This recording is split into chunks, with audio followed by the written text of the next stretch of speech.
কথা বোঝেন নাই? তো হাদিস জয়ীফ কথা ঠিক আছে, কিন্তু জয়ীফ বলে এই কারণে আবু বকর কই নেই, ওমর কই নেই রাদিয়াল্লাহু তাআলা আনহুমা, উসমান বলে নাই, আলী বলে নাই, তালহা জুবায়ের বলেন নাই, ধরে নেন এরকম এরকম বড়রা যারা আছে শক্তিশালী, ইন্দ্রা কেউ বলে নাই, বলছে দুর্বল 2-3 সাহাবী এক একজন করে বলছেন। দুর্বলতার বিভিন্ন কারণ আছে, সব কারণ তো আপনাদের বলে পারা যাবে না, আমি শুধু উদাহরণ দেওয়ার জন্য বলছি। এখন একই কথা যদি 3 দুর্বলে বলে তখন কি দুর্বল থাকে? কুমু লাইলাহা সুমু ইয়ামাহা, রাত্রে জায়গায় ইবাদত করো, দিনের বেলা রোজা রাখো। 3 দুর্বলে বলছে, এখন আর দুর্বল থাকে না। আমাদের মুহাদ্দিসিনে কিরামদের রায় এরকম দুর্বল হাদিসের পর আমল করা সহি আছে, এবং এজন্য আমল করতে হবে। তবে আমলটা কি? রাত্রে জায়গায় ইবাদত করবেন, দিনের বেলা রোজা রাখবেন। বোঝেন কথা বোঝেন? রাত্রে জায়গা ইবাদত আল্লাহর কাছে, রাত্রে জায়গা বলে রোজা রাখবেন কয়? রাত্রে জায়গায় ইবাদত আর দিনের বেলা রোজা। কি জিনিসটা কি, বিষয়টা কি? সারা রাত চাইবেন আল্লাহর কাছে। আল্লাহ পাক হাদিসে আসছে, আল্লাহ নবী বলেন আল্লাহ তাআলা আয়েশা ডাকতে তালে থেকে, আলা মুস্তাগফিরিন কে আসিস গুনাহগার চলে আয়, আলা মুস্তারজিকিন কে আসিস অভাবী চলে আয়, আলা মুস্তাশফিন কে আসিস অসুস্থ চলে আয়, ফাওয়াফি আমি তোরে সুস্থ করে দেব, আলা কাজা আলা কাজা, এরকম এরকম সব বলে আল্লাহ ডাকতে তালে থাকে। আপনিও আল্লাহর কাছে চাইছেন, আল্লাহও দিতে চাচ্ছে। এরপরে সারা রাত চাইতে কান্দে কেটে দিনের বেলা রোজা রাখবেন, সন্ধ্যাকালে ইফতার করবেন। ইফতারি সামনে নিয়ে দোয়া করলে দোয়া কবুল হয়। কথা এবার বোঝেন?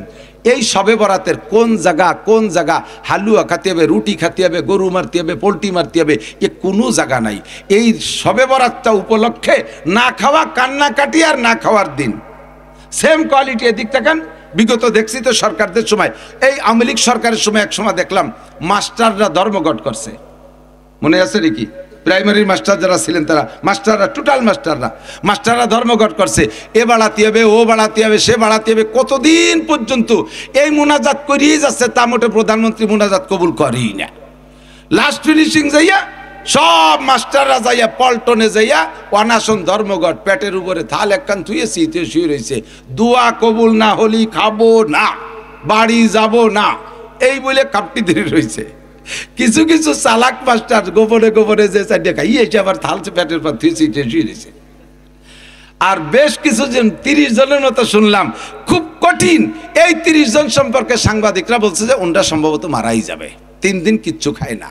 যখন এই না খাওয়া অবস্থা দেখে মরে মরে ভাব, প্রধানমন্ত্রী বলছে ঠিক আছে ওনাদেরকে বাড়ি যেতে বলো, ওনাদের সব মোনাজাত কবুল করে নিলাম। এরে কয় অনাশন ধর্মঘট, এরে কি কয়? অনাশন ধর্মঘট। আল্লাহ কয় সারা বছর আকাম কুকাম যা করছো সবে বরাতে মাপ চাও, কাঁদো, আগামীবার কি লাগবে চাও, রাতভর চাও, কাঁদো, কাঁদিয়ে কাটিয়ে এরপরে দিনের বেলাটা অনাশন ধর্মঘট করো, খাবা না, রোজা থাও। রোজা থাকে এরপরে সন্ধ্যের আধা ঘন্টাকে ইফতার নিয়ে বসো, বসে এটা খেজুরটা টোয়াবা, নায়ের দ্বারে দিবা। আল্লাহ কয় ফেরেশতারা দেখ দিতে খাই ফেললো, আর তো 1 ঘন্টা আছে। কয় না আল্লাহ ও বেকায়দা লোক খাবে না, খেজুর ধরে, পিএজি ধরে, চুলাটা ধরে, খায় না, তুইয়ে দেয়। এর মধ্যে দোয়া করছে, আল্লাহ গত রাত্রে যা চাইছি দিন ভরে আমি খাইনি, আমি অনাশন ধর্মঘট, তোমার আমার দোয়া কবুল না হলে আমি আজকে ইফতারও খাবো না। ইফতারের সময় আল্লাহ কাজা ফাতাকাব্বাল তো দোয়া, তোর সব দোয়া কবুল করলাম। তাহলে এ জায়গা পোল্ট্রি মারিয়ে খাওয়ার কথা কোন জায়গা আছে? গরু মারিয়ে খাওয়ার কথা, এটা তো অনাশন ধর্মঘট, না খাওয়ার দিন। এত খাওয়া, এত হালুয়া, সে হালুয়ার দাপটে কি চাবে আর না চাবে সব ভুলে যায়। রাত ভর বিটিরা রুটি ফিটে হালুয়া বানাইতে বানাইতে রাতটা শেষ করে বেড়ায় দেয়। এটা খাওয়ার রাত না, খাওয়ার দিন না। খাওয়ার রাতের দিন আলাদা আছে। একটা হলো 2টা ঈদের দিন, আল্লাহ রসুল আল্লাহ পাক নিজেই বলেন, নবী পাক বলেন আইয়ামু জিয়াফাতিল্লাহ, 2টা ঈদের 5 দিন, ঈদুল ফিতরের দিন আর ঈদুল আজহা 2 দিন, আর ঈদুল আজহার পরে 3 দিন, ঈদুল আজহার পরে 3 দিন। এই 5 দিন হলো মেহমানদারি, এই 5 দিন জম্মের খাওয়া। আরেকটা দিন খাওয়ার দিন আছে, সেটা হলো মুহররমের 10 তারিখ দিনের বেলা রোজা রাইখা রাতের বেলা ফ্যামিলির সদস্যদেরকে নিয়ে যদি ভালো খাও। নবী পাক বলেন মান ওয়াসালা আলিহি ফিন নাফকাতে ইয়াউমা আশুরা ওয়াসাল্লাহু আলাইহি সাইরা সানাতিহি, যে ব্যক্তি মুহররমের 10 তারিখে দিনে রোজা রাইখা রাতের বেলা ফ্যামিলির সদস্যদেরকে নিয়ে শক্তি অনুযায়ী ভালো খানা তৈরি করে খায়, ওয়াসাল্লাহু আলাইহি সাইরা সানাতিহি, আল্লাহ পাক আগামী 1 বছর তার রুজির বরকত বাড়াইয়া দেয়। কোনো কিতাবে নাই যে ব্যক্তি পয়লা বৈশাখে পান্তা ইলিশ খাবে আগামী 1 বছর আল্লাহ তারে জম্মের খান খাওয়াবে। আল্লাহ কয় বছর শুরু করবি যেভাবে শেষ হবে সেইভাবে। ফান্তা বাদ্যে শুরু হচ্ছে, বছর ভরে ফান্তা খাতি খাতি জান যাবে। মুহররমের 10 তারিখে ভালো দিন, এই দিন ভালো খানা খেয়ে শুরু করবা, সারা বছর ভালো খানার ব্যবস্থা হবে। তবে শবে বরাত এটা খাওয়ার দিন না, এটা হলো কান্নাকাটির রাত। আর দিনের বেলা হলো অনশন ধর্মঘট না খাওয়ার দিন। রোজা রেখে আল্লাহ পাকের কাছে চাইবেন, ইফতারির সামনে করে যখন রোজাদার দোয়া করে আল্লাহ পাক রোজাদারের দোয়া কবুল করে। এই জন্য আমরা আসন্ন শবে বরাতে এই ইবাদত করব। এরপরে আস্তে আস্তে এই চলতেছে ফেব্রুয়ারি, 14ই ফেব্রুয়ারি আরো সারা দুনিয়া জুড়ে আরেকটা নোংরামি চলবে। হাজার হাজার লক্ষ লক্ষ জেনা হবে 14ই ফেব্রুয়ারিতে। বিগত হইছে, সামনে হবে, এইভাবে ভবিষ্যৎবাণী বলছে, নইলে ভবিষ্যৎ বলা জায়েজ নাই। তবে আশা করি এবছর বাংলাদেশে একটু খাটো হয়ে যাবে ইনশাআল্লাহ, কারণ 14ই ফেব্রুয়ারি দিবাগত রাত এবার শবে বরাত। বলেন না আলহামদুলিল্লাহ। তাহলে যেই আকাম পার্টি ওই বেড়ায়, কমপক্ষে তারা ইবাদত না করলেও খানিকটা হলিও চাইপে যাবে, খানিকটা হলিও চাইপা যাবে। তো বাংলা ইংরেজি তারিখ মুখস্থ না রাখলে কোনো সগীরা কবিরা নাই, মুখস্থ রাখলেও কোনো নেকি নাই।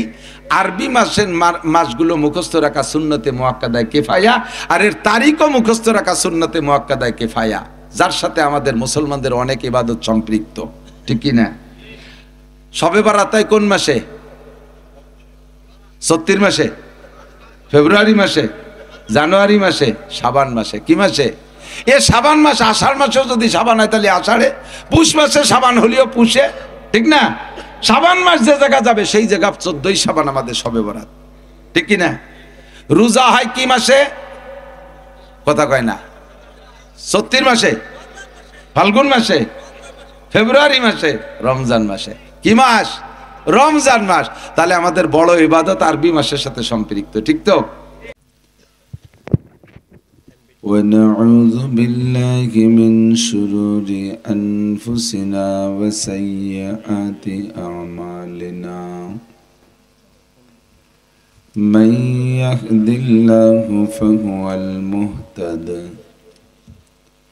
ومن يضلل فلن تجد له وليا مرشدا ونشهد أن لا إله إلا الله وحده لا شريك له ونشهد أن سيدنا وسندنا وحبيبنا وطبيبنا وطبيب قلوبنا ومولانا محمدا عبده ورسوله صلى الله تعالى عليه وعلى آله وأصحابه وبارك وسلم تسليما كثيرا. أما بعد فأعوذ بالله من الشيطان الرجيم. بسم الله الرحمن الرحيم. إن عدة الشهور عند الله 12 شهرا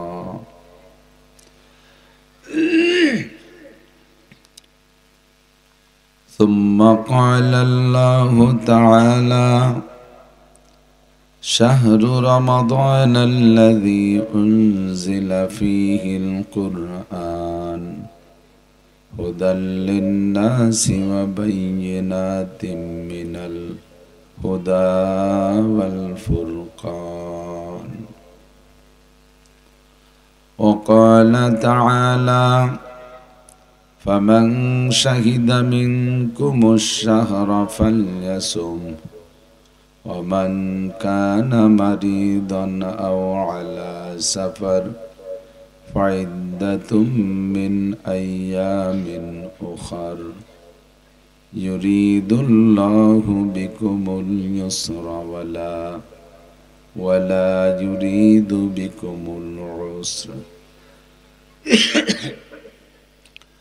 وقال محمد رسول الله صلى الله عليه وسلم من صام رمضان إيمانا واحتسابا غفر له ما تقدم من ذنبه ومن قام رمضان إيمانا واحتسابا غفر له ما تقدم من ذنبه أو كما قال عليه الصلاة والسلام سبحانك لا علم لنا إلا ما علمتنا إنك أنت العليم الحكيم رب اشرح لي صدري ويسر لي أمري واحلل عقدة من لساني يفقه قولي رب زدني علما اللهم بارك لنا في رجب وشعبان وبلغنا رمضان اللهم أرنا الحق حقا وارزقنا اتباعه وأرنا الباطل باطلا وارزقنا اجتنابه সকলে বলি আমিন।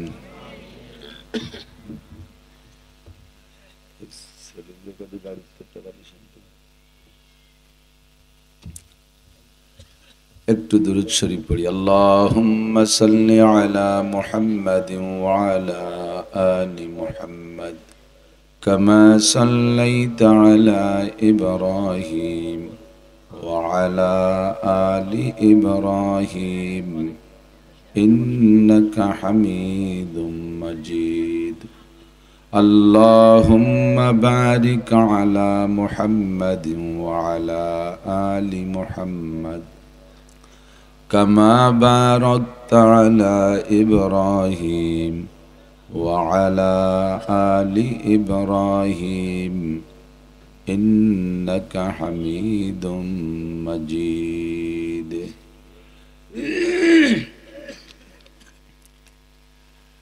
ঐতিহ্যবাহী গ্রাম বড় খারদিয়া মীরাপাড়া জামে মসজিদ ও কবরস্থান কমিটি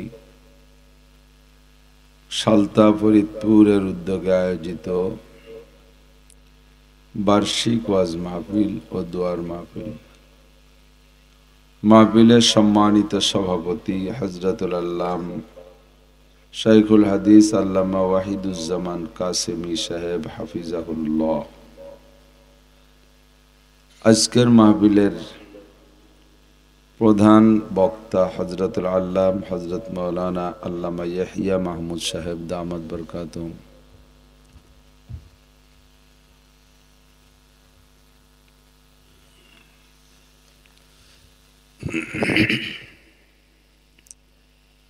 এই অঞ্চলের উলামায়ে কেরাম, আইম্মায়ে মাসাজিদ, মাদ্রাসার আজিজ আমতুলাবা, প্রাণপ্রিয় দেশবাসী, অত্যন্ত দামি মাস শাবান মাস। শাবান মাসের জুমার দিনের পরে সপ্তাহের প্রথম রাত আল্লাহ পাক রব্বুল আলামিন মাগরিবের পরের এই মূল্যবান সময়ের মূল্য দিয়ে এই অঞ্চলের হাজারো লাখো মানুষের মধ্য থেকে বাছাই ছাঁটাই করে আমাদেরকে পছন্দ করে আগে আগে ডেকে নিয়ে আসছেন। ওয়াজ করা ও শোনার সুন্নতি টাইম ফজর বাদ আর মাগরিব বাদ। মাগরিবের পরের এই সুন্নতি টাইমের অনুসরণ করে আল্লাহ পাক আমাদেরকে আগে আসার বসার তৌফিক ইনায়েত করেছেন। এজন্য শুকর আদায় করে নেই আলহামদুলিল্লাহ।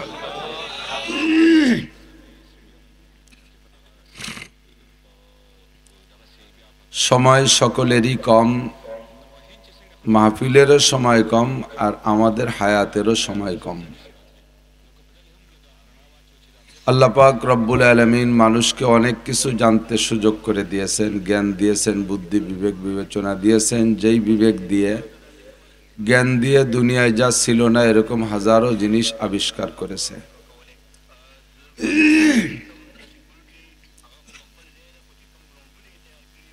যতই আবিষ্কার করুক, যত যা কিছু, এ পাশে আওয়াজ প্রতিধ্বনি কি মাই বিল্ডিংই বাদে নাকি? ওই আওয়াজটা প্রতিধ্বনি হতে একটু খারাপ লাগতেছে।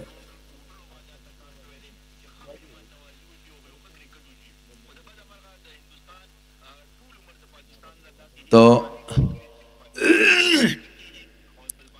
যতই মানুষ জানুক, আল্লাহ পাক রব্বুল আলামিন মানুষের জ্ঞান বিবেক বিবেচনার উপরে বলে রাখছেন, অমা উতীতুম মিনাল ইলমি ইল্লা কালিল। আসসালামু আলাইকুম।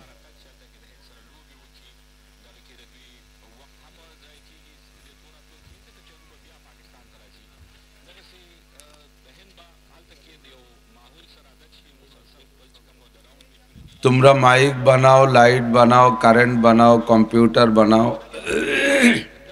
রকেট বানাও, বিমান বানাও, যত যা কিছু আবিষ্কার করো না কেন, সব মিলে তোমাদের ইলমের পরিমাণ হলো অমা উতীতুম মিনাল ইলমি ইল্লা কালিল।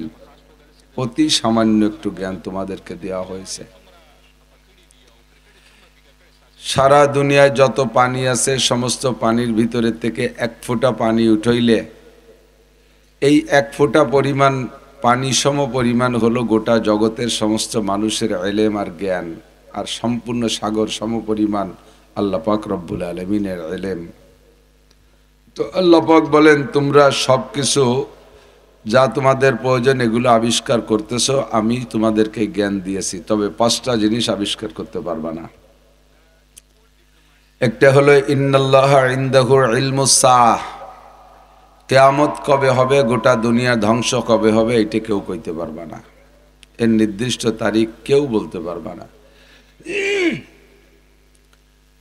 2 নম্বর ওয়ায়ুনাজ্জিলুল গায়থ, কোন মেঘে কবে কখন কোথায় বৃষ্টি নামবে এটা কেউ বলতে পারবে না, সুনির্দিষ্ট তারিখ। সম্ভাবনা আছে, কতটুকু বলা যায়?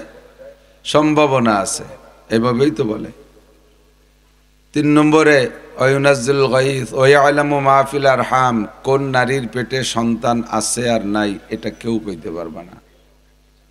বাচ্চা পেটে আসার পরে কম্পিউটার দিয়ে দেখে বলে, এটা ভবিষ্যৎ বলা না, এটা গায়েব বলা না, এটা দেখে বলা। আর আল্লাহ পাক জানেন বাচ্চা পেটে আসার আগেই এই মেয়েটার পেটে বাচ্চা ধারণ করার ক্ষমতা আছে কিনা, কয়টা ছেলে হবে, কয়টা মেয়ে হবে, কোনটা কখন হবে, সব আল্লাহ পাক জানে। এইটা মানুষে জানবে না। 4 নম্বর রমা তাদরি নাফসুম মাজা তাকসিবু গদা, একটু পরে কে কি খাইবা, আগামীকাল কে কি ইনকাম করবা, এটা জগতের কেউ বলতে পারবে না। 5 নম্বর রমা তাদরি নাফসুম বিআইয়ি আরদিন তামুত, কে কোন জায়গায় কোন জমিনে কখন মারা যাবা এটা কেউ বলতে পারবে না। আমরা এখানে যারা বসা আছি সালতানগর কান্দার মানুষ, কত যুদ্ধ বিগ্রহ করার অভ্যাস আপনাদের, মাশাআল্লাহ। রাত্রে হেসাক ধরাইও কাজী ওরার অভ্যাস আছে না? আছে। তো যতই লাট বাহাদুর ক্ষমতাধর নেতা আর বীর মানুষ হন না কেন, কেউ এই জায়গার থেকে বলতে পারবেন না যে আগামীকাল সকাল পর্যন্ত বেঁচে থাকবেন কি থাকবেন না। পারবে? কেউ যদি বলেন হিম্মত করে যে আমি বাঁচবই, আমার বাড়ির কাছে আজরাইল আসতে দেবো না, আমাদের বাড়ি 40টা ডাল আছে, আল্লাহ কয় তাহলে তোরে ডাল পর্যন্তই যাইতে দেবে না, তোরে মারবই মাঠে ফেলাইয়া।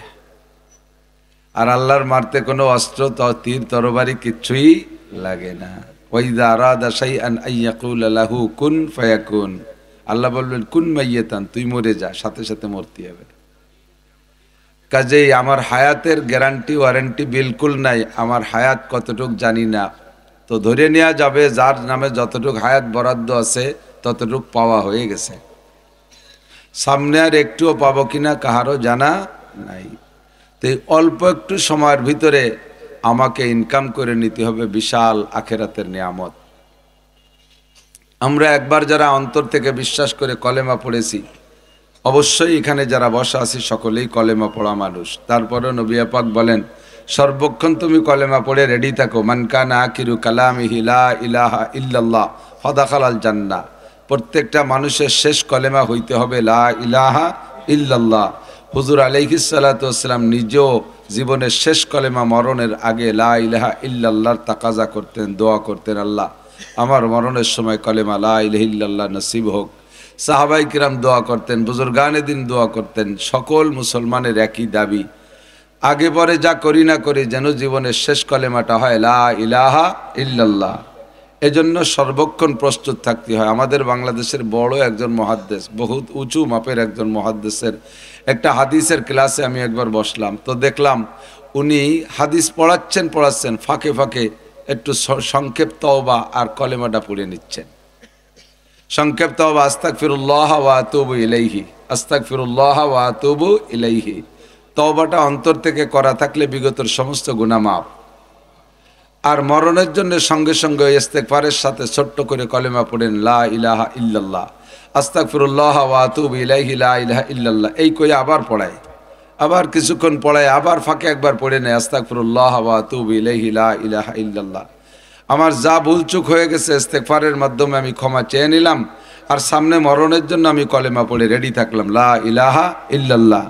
হাদিস পড়ানোর ভিতর দিয়ে মরণ হলেও মরণটা খারাপ না, ভালো মরণ। কোরআন পড়ানোর মধ্যে দিয়ে মরণ হলেও মরণটা ভালো মরণ। নামাজের মধ্যে মরণ হইলেও মরণটা ভালো মরণ। মসজিদের মধ্যে নামাজরত বা তসবিহ তাহলিলরত অবস্থায় মরণ হয়ে গেলে মরণটা ভালো মরণ। তবে হুজুর যে কথাটা বলেছেন মরণের আগে লা ইলাহা ইল্লাল্লাহ হওয়া সর্বশ্রেষ্ঠ ব্যাপার।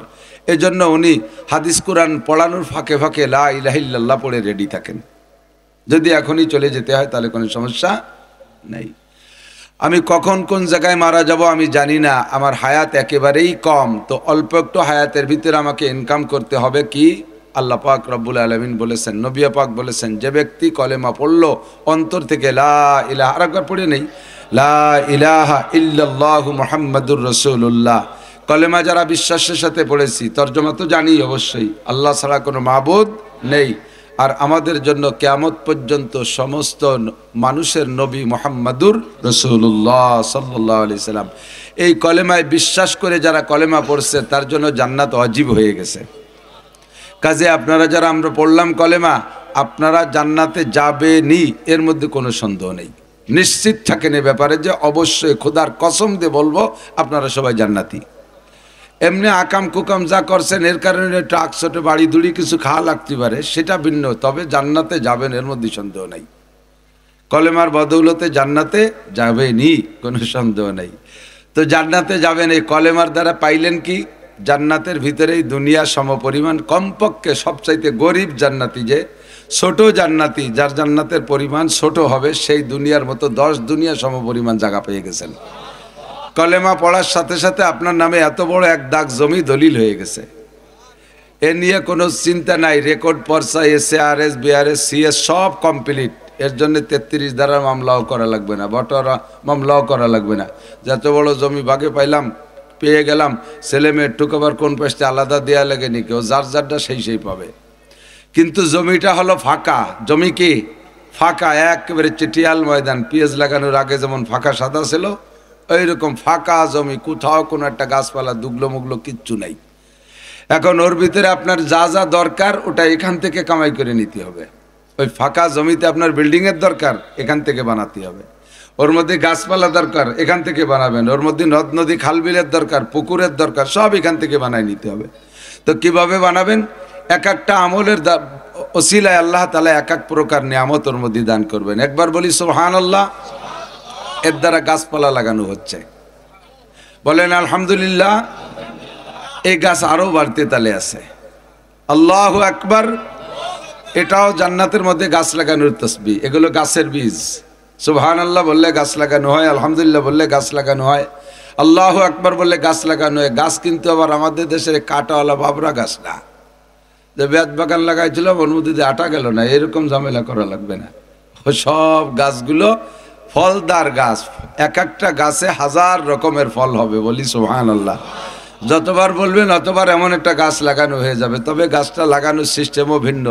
দুনিয়ার গাছের গোড়া মাটিতে, মাথা উপরে, আর জান্নাতের গাছের গোড়া উপরে, মাথা নিচেই। এটাও জান্নাতীদের সুবিধার্থে এরকম করা হয়েছে, কারণ দুনিয়ায় যদি কের বাড়ি বড় নারকেল গাছ থাকে আর সে নারকেল পাড়ার কোনো লোক খুঁজে পায় না, তাহলে এই নারকেল পাড়া নিয়ে কত টেনশন না। গাছি খুঁজছি খুঁজছি পাহা নারকেল কার মাথায় পড়ে তা কওয়া যায় না, ডাইগু মেঘু খুলিয়ে পড়ে কত উপরে। খেজুর গাছের মাথায় রস, পাড়ার লোক নাই, পোলাপান তালাশ করে বেড়ানো লাগে, না পারতে পারলি পারা সে গাছের রস ওইসে মদ হয়ে যায়। তো এই জন্যে জান্নাতের ভিতরে আর দুনিয়ার গাছে উঠতে গেলে কাঁসা দিয়ে উঠা লাগে, আর জান্নাতের মধ্যে কাঁসা দিয়া দিই নাই। গাছের গোড়া উপর দিক মাথা নিচের দিক ফলে ফুলে ভরা থাকবে, খালি খাবেন আর খাবেন, কন্যা সুবহানাল্লাহ। তো এমন সুন্দর গাছপালা জান্নাতের মধ্যে লাগানো দরকার আছে না নাই?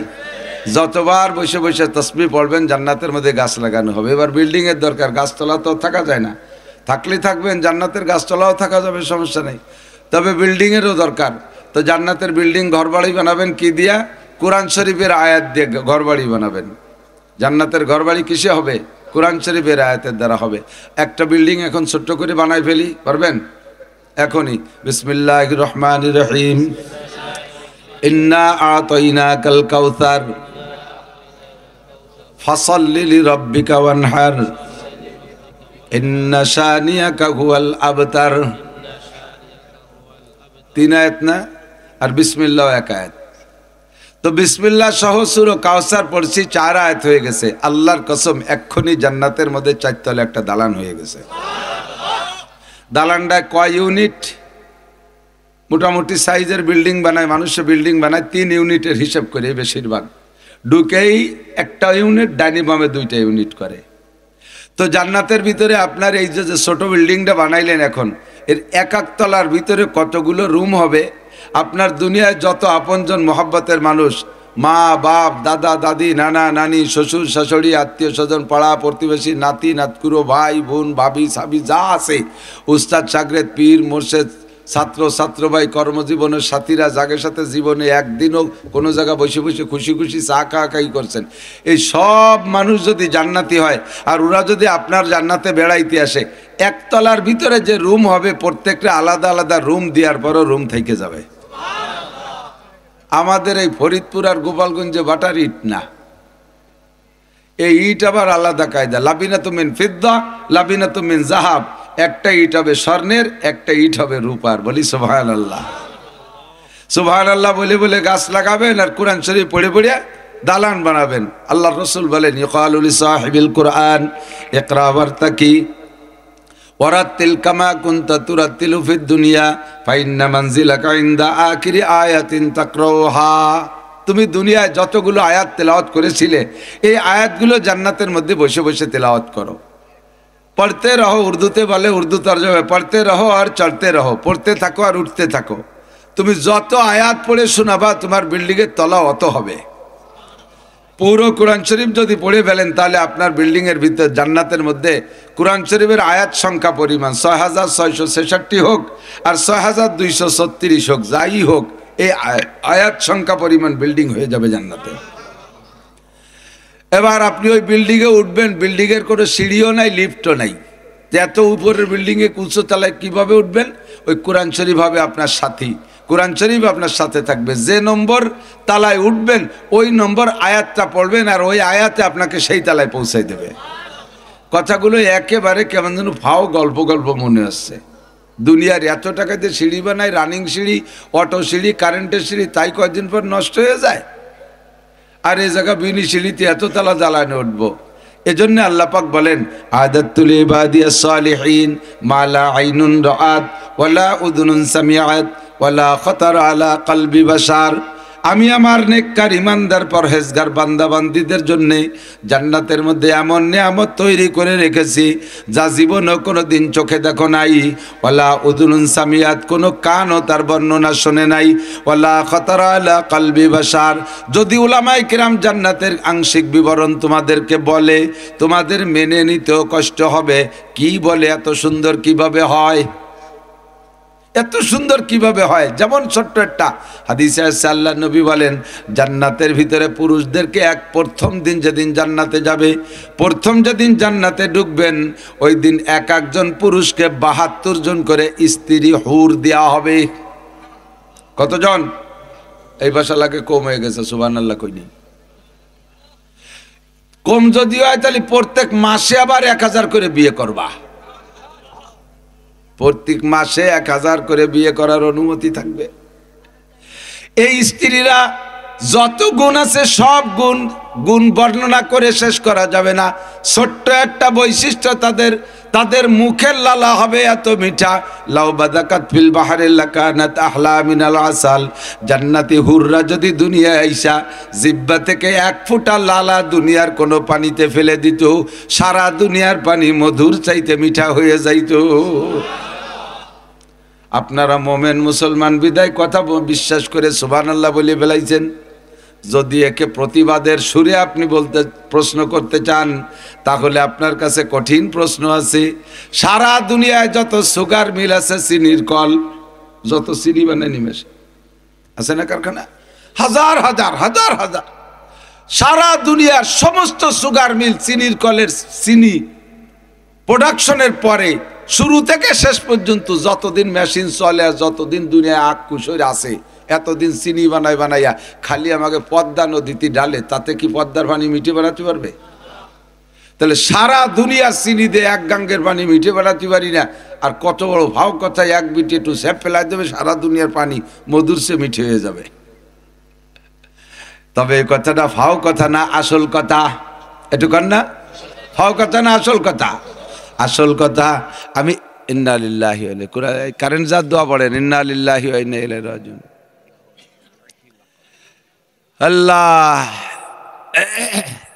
আছে,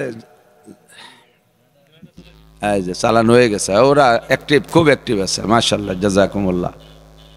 তা আমি বলছি এজন্য এদিক তাকান। তো দুনিয়ার কিছু কামাই করতে দুনিয়ার টাকা কামাই করা লাগে। ঢাকা শহরে বিল্ডিং করতে টাকা কামাই করা লাগে, ফরিদপুর শহরে বিল্ডিং করতে টাকা কামাই করা লাগে, বড় বড় দাগে দাগে জমি কিনতে টাকা কামাই করা লাগে। তো জান্নাতের ভিতরে এই বিশাল নিয়ামত, আরো বলতে গেলে রাতভর বলা যাবে, জীবন ভরে বলেও শেষ হবে না। জান্নাতিন তাজরি মিন তাহতিহাল আনহার, প্রত্যেকের জান্নাতের ভিতরে 4টে করে নদী থাকবে। কয়টা? 4টে করে নদী। এই কথাগুলো বলার জন্য আল্লাহ নবীকে আল্লাহ পাক হুকুম করেছেন, এবং নবীর এই সিফাতও, ইয়া আইয়ুহান নাবিয়্যু ইন্না আরসালনাকা শাহিদাও ওয়া মুবাশশিরা ওয়া নাযীরা, হে নবী আপনাকে উম্মতের জন্য সত্য সাক্ষ্যদাতা হিসেবে এবং আপনাকে সুসংবাদদাতা হিসেবে পাঠিয়েছি। এই জাতীয় সুসংবাদ বর্ণনা দেওয়া, জান্নাতের বর্ণনা বিশ্লেষণ করা, কিছু জানা থাকলে সেগুলো বলা, এটাও বয়ানের একটা মজমুনের ভিতরে আল্লাহ পাকই অর্ডার করেছেন। এই জন্য যে বোঝে সে খোঁজে। জান্নাতকে যদি এভাবে আপনি বোঝেন তাহলে খুঁজবেন না যে জান্নাত কি, আমি কিসের লোভে নামাজ পড়ি, কিসের লোভে রোজা রাখি, আমি এত পরিশ্রম কেন করি, কিসের জন্য করেন, সে কথাগুলোই বলতেছি। যে আপনার জান্নাতের ভিতরে 4টে নদী হবে, প্রত্যেকের জান্নাতে। একজনের নদীতে আর একজনে যাবে না, একজনের সিঁড়ির উপরে আর একজন বসে পানি আনতে, যে কাড়াকাড়ি ঠেলাঠেলি হবে না, গন্ডগোল হবে না। প্রত্যেকের জান্নাতে 4টে করে নদী। 1 নম্বরে পিওর পানির নদী, মা আন তহুরা, যে পানির সিফাত আল্লাহ নিজে বলেছেন, মা আন তহুরা, পবিত্র পানি, যে পানির ভিতরে আর্সেনিক নাই, আয়রন নাই, লবণ নাই, কোনো গন্ধ নাই, কোনো ভেজাল নাই, 100% পিওর পানি হবে। একটা নদী থাকবে এরকম, পুরো জান্নাত ঘুরে ঘুরে পানি, নদীতে পানি পৌঁছাবে। 2 নম্বরে লাবানান খালেসা, একেবারে ফ্রেশ পরিষ্কার দুধ। জান্নাতের মধ্যে দুধ খাইতে গাইপালা লাগবে না, ঘাস কাটা লাগবে না, খেড় কাটা লাগবে না, খেড়কুটো জোগাড় করা লাগবে না, ভুসি মুসি কিনা লাগবে না, গোবর ভেলানো লাগবে না, খালি দুধ আর দুধ, খাল ভরা দুধ। কষ্ট পাচ্ছেন নাকি শুনে? যে এত দুধ খাবো কোন জায়গা, বেচবই বা কোন জায়গা? আপনার বেচা লাগবে না, বেচবেন কার কাছে? যার কাছে বেচবেন তারও 1 গাং আছে। বলেন না সুবহানাল্লাহ। 3 নম্বরে আসালাম মুসাফফা, ফ্রেশ পিওর মধুর নদী। মধু জান্নাতি নিয়ামত, মধু কি জান্নাতি নিয়ামত। 4 নম্বরে শারবাতান সায়েগাল লিশারিবিন, কলিজা ঠান্ডা করার মতো শরবতের একটা নদী হবে। খাবেন, শরবতের মধ্যে ডুবোবেন, দুধের নদীর ভিতরে গোসল করবেন, কেউ ঠেকাবে না। এই যে বিশাল জান্নাত, এইটা কামাই করতে হবে কোন জায়গা থেকে? আর দুনিয়া মাজরাতুল আখিরা, দুনিয়া হলো আখিরাতের ক্ষেত, এখান থেকে কামাই করে যাবেন। কামাই করে যাবেন এখান থেকে। বিশাল জান্নাত, জান্নাতীদেরকে জান্নাতে ডান পাশে ঢুকাই দেবে, জাহান্নামীদেরকে জাহান্নামের ভিতরে ঢুকাই দেবে বাছাই করে হাসরের মাঠে। বাছাইটা হবে আল্লাহর কথা খেয়াল করি। আল্লাহ পাক বলবেন অমতাজুল ইয়াউমা আইয়ুহাল মুজরিমুন, দুনিয়ায় যারা আমাকে আল্লাহ বলে স্বীকার করিস নাই, আমার ইবাদত বন্দেগী করিস নাই, দেবদেবীর পূজা পাঠ করেছিস, আমাকে আল্লাহ বলে মানিস নাই, অমতাজু, এই মাঠে বসে থাকতে পারবি না, বের হয় এখান থেকে। অমতাজু, বের হ, থাকবি না। সব কাফেরদেরকে বাছাই করে বের করে ফি নারি জাহান্নামা খালিদিনা ফিহা আবাদা। একজন জাহান্নামী কাফেরের কাছে আল্লাহ পাক নামাজ, রোজা, হজ, যাকাত, ফরজ, ওয়াজিব, সুন্নাত, মুস্তাহাব, তাবলীগ, চরমোনাই, মসজিদ, মাদ্রাসা, তিলাওয়াত, জিকির, ফিকির কিচ্ছু জিজ্ঞাসা করবে না। ওরা বিনায়ক হিসাবে জাহান্নামী, ওরা বিনায়ক হিসাবে জাহান্নামী। আর জান্নাতীদের ভিতরে আল্লাহ ক্লাসিফিকেশন করবেন। প্রথম 7 গুণের মানুষকে আল্লাহ তাআলা বাছাই করে বিনায়ক হিসাবে জান্নাতে দেবে। 1 নম্বরে ন্যায়পরায়ণ বাদশা, 2 নম্বরে ওই যুবক যার যুবক যুবতী যার যৌবনকালটা ইবাদতের মধ্যে অতিবাহিত করেছে, মনে যা চাইছে তাই করে নাই, নামাজের মধ্যে কাটাইছে, যৌবনকালকে তাহাজ্জুদের মধ্যে কাটাইলো, যৌবনকালকে গুনাহ থেকে ফিরানোর মধ্যে কাটাইলো, গান বাজনা, কনসার্ট মনসার্ট আবার যাবার মধ্যে যায় নাই, 14ই ফেব্রুয়ারির আনন্দ উৎসব থেকে নিজেকে বিরত রেখেছে, পয়লা বৈশাখের পান্তা ইলিশের থেকে নিজেকে ফিরাই রাখছে, 31st নাইটের নোংরামি থেকে নিজেকে বাঁচায় রাখছে, জারি যাত্রা, করসা, কাজীর গান, গুণযাত্রা থেকে নিজেকে ফিরে রাখছে, টেলিভিশন আর ফেসবুক, মদ, গাঁজা বা ফেনসিডিল, হিরোইন, সব আকাম কুকাম থেকে যুবক নিজেকে ফিরাই রাখছে, যুবতী মহিলা পরপুরুষের সাথে প্রেম আলোচনার থেকে নিজেকে বিরত রেখেছে। এই যুবক আর যুবতী 2 নম্বর মেহমান আরশে আজিমের নিচায়। বিনা হিসাবি এদের কাছে নামাজ, রোজা, হজ, যাকাত কিচ্ছু জিজ্ঞাসা হবে না। 1 নম্বর প্রথম কাতারে আরশে আজিমের নিচে আগে তারা বসবে, এরপরে সেখান থেকে জান্নাতে যাবে। 3 নম্বরে রাজুলুন কলবুহু মুআল্লাকুম বিল মসজিদ ইযা খারাজা মিনহু হাত্তা ইয়াউদা ইলাইহি, যেই পুরুষের অন্তরটা মসজিদের সাথে লাগানো থাকে, 1 ওয়াক্ত নামাজ পড়া পিছনের দিকে ফিরে যায়, 1 ওয়াক্ত নামাজ পড়ে পিছনের দিকে বাড়ির দিকে যায়, আর মসজিদের দিকে ফিরে ফিরে তাকায়, আবার কখন আজান হবে, আবার আমি আজকামে হাত দেয় কানে, আজানের দিকে কানটা খাড়া করা থাকে, ওই আজান হওয়ার সঙ্গে সঙ্গে কাজ কাম ছেড়ে দিয়ে মসজিদে চলে আসে। এই যুবক, এই পুরুষ যারা আছে, তো পুরুষের কথা যেহেতু রজুলুন শব্দ আছে, মহিলারা কি এ জায়গার থেকে বঞ্চিত না? মহিলারাও বঞ্চিত না। মহিলারা মসজিদে যাবে না, তবে তারা জায়নামাজে নামাজ পড়বে ঘরে, জায়নামাজটা তুলে রাখার সময় আবার অন্তরটা রাখবে মসজিদের দিকে, মুয়াজ্জিন কখন আজান দেয় আবার আমি জায়নামাজে চলে আসব। এই নারী আর পুরুষ বিনা হিসাবে জান্নাতি। একটু বলি না সুবহানাল্লাহ। ওয়ারাজুলুন যাকারাল্লাহ খালিয়ান ফাফাযাত আইনা, হাসরের মাঠ থেকে বিনা হিসাবে যাদেরকে আল্লাহ পাক আরশে আজিমের নিচে বসাইয়া বিনা হিসাবে জান্নাতে দেবে।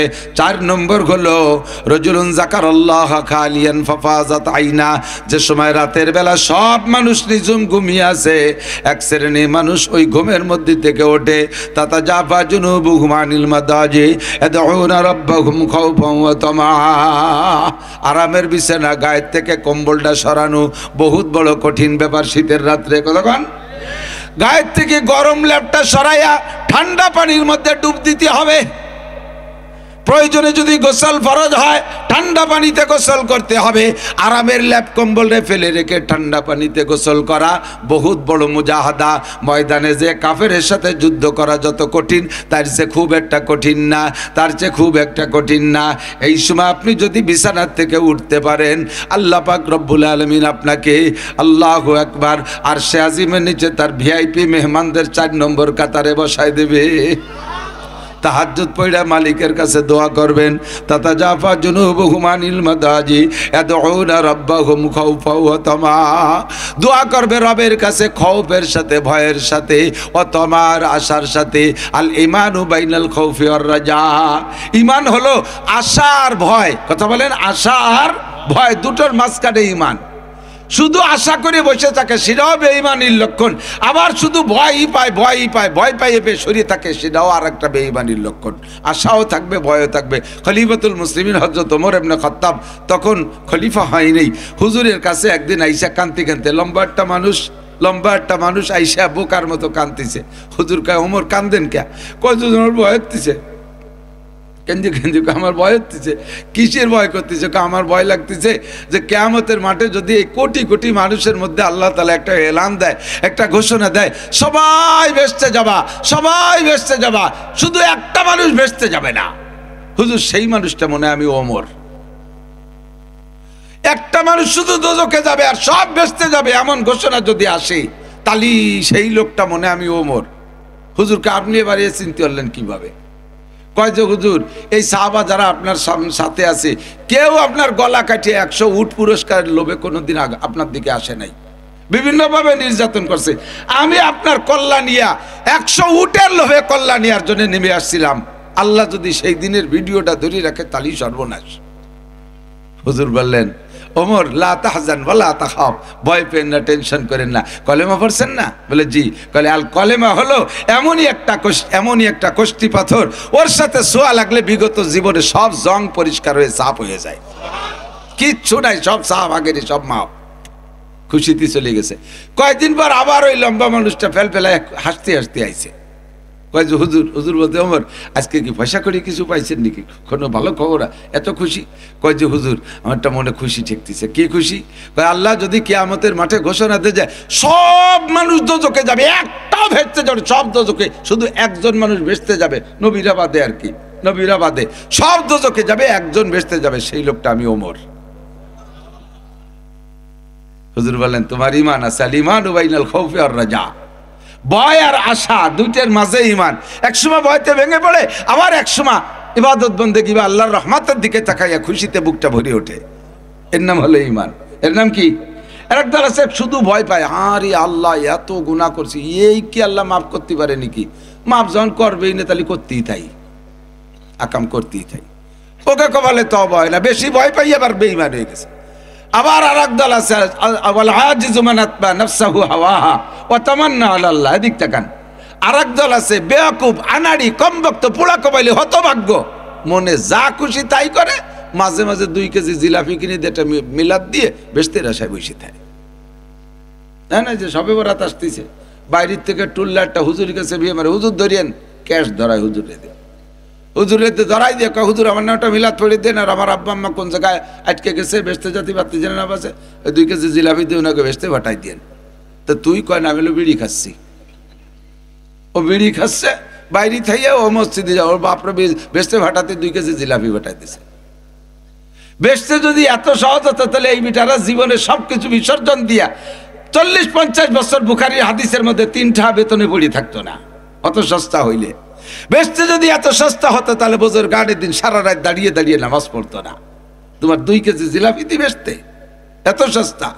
হুজুর বলে এরালা হাম্মক, এত বিশ্বাস করে ফেলাইছে, মানে তকদিরের পর বিশ্বাস। একজন তকদির আল্লাহ কয় হুজুর আমি মানে মুহাসসাল পড়ি, আমার তকদিরের পর খুব গাঢ় বিশ্বাস হয়ে গেছে, এর কারণে ইবাদত বন্দেগী খুব একটা ইচ্ছা মতো করি না। তা কিরম তকদিরের পর বিশ্বাস হলো? কইছে অল কদরি খাইরিহি ওয়া শাররিহি মিনাল্লাহি তাআলা, ভালো মন্দ যা হয় সব আল্লাহর পক্ষ থেকে ফয়সালা হয়, উপরের থেকে যা না হয় তা কিচ্ছু আমার দ্বারা করা সম্ভব না। একটা গাছের পাতাও নড়ে না আল্লাহর বিনা হুকুমে।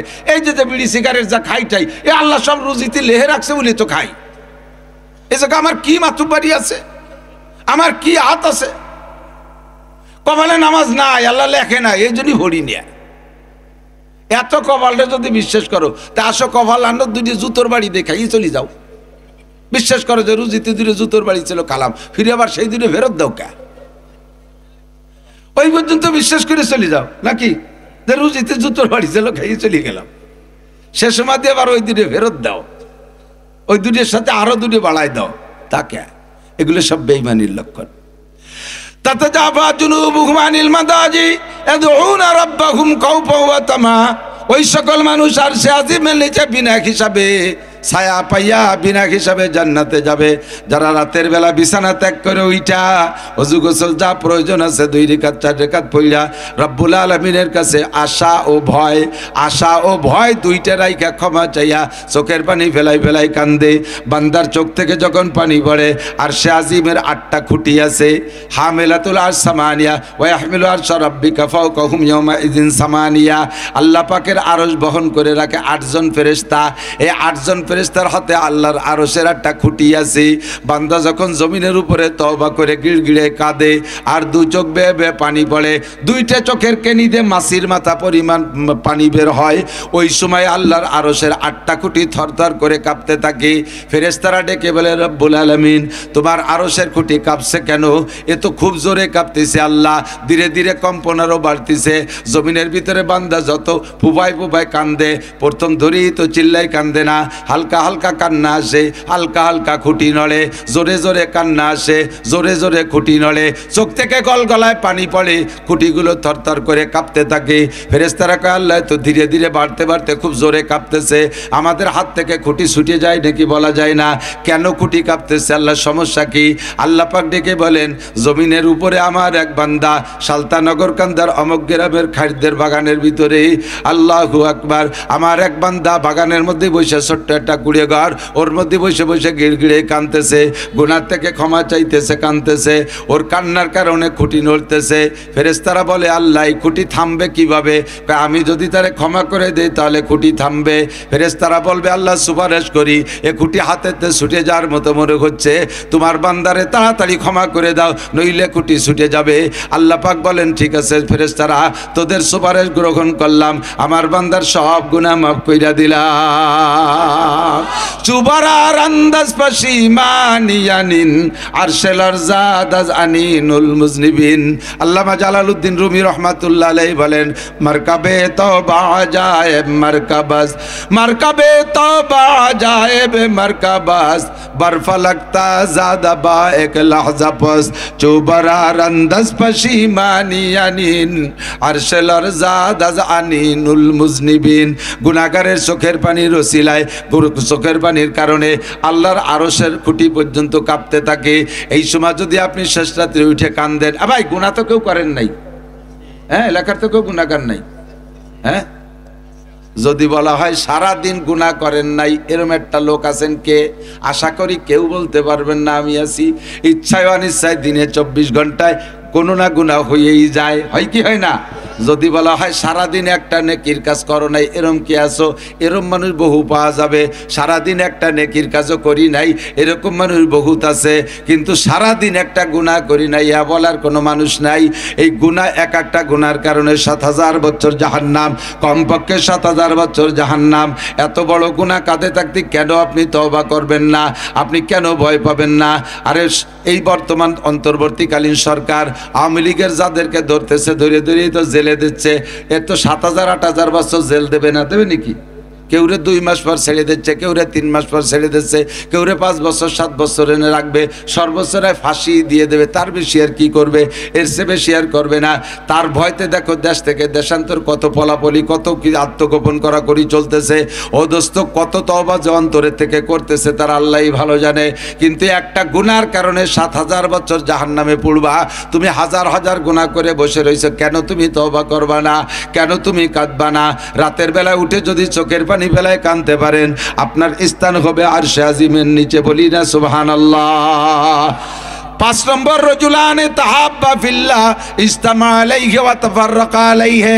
ওই 2 ব্যক্তি আরশে আজিমের নিচের ভিআইপি মেহমান, যেই 2 ব্যক্তির ভিতরে ভালোবাসা হবে আল্লাহর ওয়াস্তে। কিসের জন্য? টাকা পাওয়ার লোভে না, সুরত চেহারার লোভে না, নফসানি যৌন চরিতার্থ নষ্টামি করার জন্য না, দুনিয়ার কোনো অর্থ সম্পদের লোভে ভালোবাসা না, ভালোবাসা একমাত্র আল্লাহর ওয়াস্তে। আমি আপনাদের কাছে জানতে চাই, আমি মাওলানা নাসির আপনাদের এলাকায় জাগা জমি রাখি নাই, সেই সুবাদে আপনাদের সাথে সম্পর্ক নাই, কোনো প্রকার আত্মীয়তা এলাকায় করি নাই, সে সুবাদে কোনো সম্পর্ক নাই। এমনি এমনি আশা যা করি, আপনারা আমাকে ভালোবাসেন কিনা? মাগরিবের পরে এত মানুষ চলে আসছেন, নিশ্চয়ই তো ভালোবাসার টানেই আসছেন, ঠিক না? আমিও আপনাদেরকে ভালোবাসি। এই জায়গায় এই মাঠে আজকে জমা হয়েছি তো আল্লাহর ওয়াস্তে, দিনের খাতেরে, দিনের খাতেরে। কাজে আমরা আপনারা এই 2 দলের মানুষই আরশে আজিমের নিচে জায়গা পাবো ইনশাআল্লাহ। তবলিগি যে দেখবেন 14 পুরীর 14 জন, ফরিদপুরের 1 জন, শরীয়তপুরে 1 জন, মাদারীপুরে 1 জন, রংপুরে 1 জন, দিনাজপুরে 1 জন, সৈয়দপুরের 1 জন, এইরকম 14 পুরীর 14 জন দিয়ে এক জামাত। মাত্র একটা চিল্লে দিয়ে ঘুরে আইসা কাকড়াল এসে কাকড়ালির থেকে যখন যার যার বাড়ির দিকে যায় বিচ্ছিন্ন হইয়া যায়, কেমন যেন ভাই মরা শোকের মতো গলা জড়াই ধরে কাঁদতে থাকে। তবলিগি যারা গেছেন তারা দু একজন সাক্ষী দেন, কথা সত্য না মিথ্যা? আরে গলা জড়াই ধরে কান্দেন। এই জায়গা যে 14 পুরুষ 14 জন এক জায়গা হয়েছিলেন, কি ছেলে মেয়ে বিয়ে দেওয়ার জন্যে, ব্যবসা বাণিজ্যের জন্যে, জায়গা জমি কেনার জন্য। একজনের চেহারার পর আর একজন আশেক হয়ে গেছেন নাকি ও জায়গা 14 পুরীর 14 জন, 12 পুরীর 12 জন, 12 পুরীর 13 জন, এর সাথে আগের কোনো সম্পর্ক নাই। ও জায়গা যাওয়ার পরে এমন একটা ভালোবাসা হয়েছে, এই ভালোবাসাটা একমাত্র দিনের খাতিরে। এক জায়গা হয়েছিলেন দিনের জন্য, আবার কাকড়ালে এসে বিচ্ছিন্ন হচ্ছেন দিনের জন্য। দিনের জন্য বিচ্ছিন্ন দুইটা তর্জমায় দিক তাকান। একটা হলো এক জায়গা হয়েছিলাম দিন শিখা এবং শেখানোর জন্য, এবার এক জায়গা সারা জীবন থাকলে তো দিন ছড়াবে না, কাজে কাজে কাকড়াইলে সে আবার 12 জন 12 জায়গা চলে গেছি। দোস্ত তুমি যাও তোমার মহল্লায় কাজ করো, আমি যাই আমার মহল্লায় কাজ করি। এই হলো দিনের জন্য বিচ্ছিন্ন। আর একটা হলো দিনের জন্য বিচ্ছিন্ন, তার তর্জমা হলো যে দুইজনের ভালোবাসা আছে দিনদারির কারণে, যখন একজনের মধ্যে দিন দেখবো না তখন তার থেকে বিচ্ছিন্ন হয়ে যাব। যখন একজনের মধ্যে দিন দেখবো না, ও ভালো না, ও দিনের থেকে বিচ্ছুত না, তোর সাথে নাই। যেমন সারা পৃথিবীর উলামায়ে কিরাম সাদ সাহেবকে অত্যন্ত মহব্বত করত। একটা বংশীয় মানুষ ইলিয়াস সাহেব রহমাতুল্লাহ আলাইহির বংশের লোক, ইলিয়াস সাহেব রহমাতুল্লাহ আলাইহির বংশের লোক, ইউসুফ সাহেব রহমাতুল্লাহ আলাইহির বংশের লোক, জাকারিয়া রহমাতুল্লাহ আলাইহির রেশতার আত্মীয় স্বজনদের মধ্যে এমন একটা সম্মানী মানুষ যৌবনকাল থেকে বাংলাদেশে আসে। তবলিগের সেই সময় কত মুরব্বী থাকা সত্ত্বেও সাদ সাহেবকে দেয়া ইস্তেমার ময়দানে মূল বয়ান করানো হতো, তারে দিয়ে দোয়া করানো হতো। এই ভালোবাসা ছিল তার সাথে দিনের খাতিরে। যখনই সাদ সাহেব দিন থেকে বিচ্যুত হয়ে গেছে, নবী রাসূলের সমালোচনা শুরু করছে, ধর্মের ভিতরে মারাত্মক মারাত্মক আঘাত করা শুরু করছে, সেই সাদ সাহেব সেই চেহারায় সেই জায়গায় আছে। কিন্তু উলামায়ে কিরাম আর দিনদার তবলিগওয়ালারা আমরা তার থেকে বিচ্ছিন্ন হয়ে গেছি। কথা কোন ঠিক ঠিক না? এই ক্লাসের যারা দিন খারাপ, তার ভিতরে দিনের কমতি দেখা সরে চলে আসবে, লোকটার বন্ধুর মধ্যে দিনের কমতি দেখে সরে চলে আসবে, এই মানুষগুলোকে আল্লাহ পাক আরশে আজিমের নিচে ছায়া দিয়ে দেবে। বুঝা গেছে কথা? এ যুবক, তুমি এক যুবকের সাথে বন্ধুত্বতা করেছো, ও যুবক নামাজ পড়ে তুমিও পড়ো, সেও তবলিগে যায় তুমিও যাও, সেও দাড়ি রাখে তুমিও দাড়ি রাখো, সেও মসজিদে যায় তুমিও মসজিদে যাও, সেও টুপি দাড়ি পাগড়িওয়ালা তুমিও টুপি দাড়ি পাগড়িওয়ালা। তার এইটা দেখে তুমি তারে ভালোবেসে ফেলাইছো, কিছুদিন পর চট করে সে টুপি পাগড়ি খুলে ফেলাইছে, এরপরে কেমন কেমন যেন ভাব, তুমি তারে বোঝানোর চেষ্টা করো আর বুঝ নেয় না। এরপরে পট করে একদিন দাড়ি কয়টা কাইটে ফেলাইছে, দাড়ি কাটার পরে বুঝে ফেলাইছে সম্পূর্ণ স্টার্টিং বাম দিক চলে গেছে, ওর সাথে আর বন্ধুত্বতা রাখা যাবে না। ওর থেকে তুমি বিচ্ছিন্ন হয়ে চলে আসার সঙ্গে সঙ্গে তোমার নামটা আরশে আজিমের 5 নম্বর খাতায় লেখা হইয়া যায়। হুব্বু ফিল্লাহ বুগযু ফিল্লাহ বলে রে, আল্লাহর জন্য ভালোবাসা আর আল্লাহর জন্য আমাদের শত্রুতা। কথা বলেন ঠিক না? 5 নম্বর 6 নম্বর ব্যক্তি রজুলুন যাকার, কি বলা হয়, রজুলুন দাতু ইমরাতুন যাতু হাসাবি ওয়া জামাল ফাকালা ইন্নী আকাবুল্লাহ। এ যুবক আবার দিক তাকাও, ওই ব্যক্তি খেয়াল করে না, ওই ব্যক্তি যেই ব্যক্তিকে, ওই যুবককে, রজুলুন দাতু ইমরাতুন যাতু হাসাবি ওয়া জামাল, কোন যুবক কোন পুরুষকে যদি গভীর রাত্রে গভীর অন্ধকারে নির্জন কক্ষে কোন সুন্দরী মহিলা ডাকে, সব পরিবেশ তৈরি করে যে আশেপাশে কোনো ঝামেলা নাই, একেবারে নিরাপদ, শতভাগ নিরাপদ নিরিবিলি পরিবেশ, সুন্দরী একটা যুবতী, টকবকে যুবক, যৌবনের একটা যুবকরে যদি ডাকে আর বলে ভাই তুমিও যা চাও, তোমার যৌবনের চাহিদা আমারও যৌবনের চাহিদা, উইদাউট ইন্টারেস্ট, জাগতিক কোনো পয়সা করি লেনদেন নাই, ফি সাবিলিল্লাহ, তুমি তোমার জরুরত মিটাইয়া যাও, তোমার চাহিদা পূরণ করো, এমন সুযোগ দিয়ে যদি কোনো যুবতী মহিলা কোনো যুবকরে ডাকে, এই মুহূর্তে তার ইমান বাঁচানো সবচেয়ে কঠিন। রাস্তায় 1 কোটি টাকার বস্তা ফেলানো বইছো, রাতের অন্ধকারে লাথি দিয়ে বস্তাটারে খালের নিচে ফেলাই দিয়ে চলে আসলে আসতে পারো, পরের টাকা আমি হজম করতে পারবো না, নেব না। আরে হজম করতে পারলেও পরের টাকা আমি নেব না। কোটি টাকার বস্তারে লাথি মেরে ফেলে চলে আসতে পারো, কিন্তু একটা সুন্দরী যুবতী এরকম পরিবেশ তৈরি করে যদি প্রস্তাব দেয়, ও জায়গা থেকে ইমান বাঁচায় আসা বড় কঠিন। এই যুবক যদি সে জায়গা বলতে পারো, ও বোন তুইও আল্লাহরে ভয় পা, আমিও আল্লাহকে ভয় পাই, ইন্নী আখাফুল্লাহ, মোটেই সম্ভব না, আদৌ সম্ভব না। আমি আল্লাহকে ভয় পাই, আমি আল্লাহকে ভয় পাই, এই বলে যদি তুমি ঈমান বাঁচায় আসতে পারো, দুনিয়ার কিছুক্ষণের শান্তিকে লাথি মাইরা যদি তুমি আল্লাহকে ভয় পেয়ে বেঁচে আসতে পারো, যুবক, তোমার মর্যাদা কত জানো?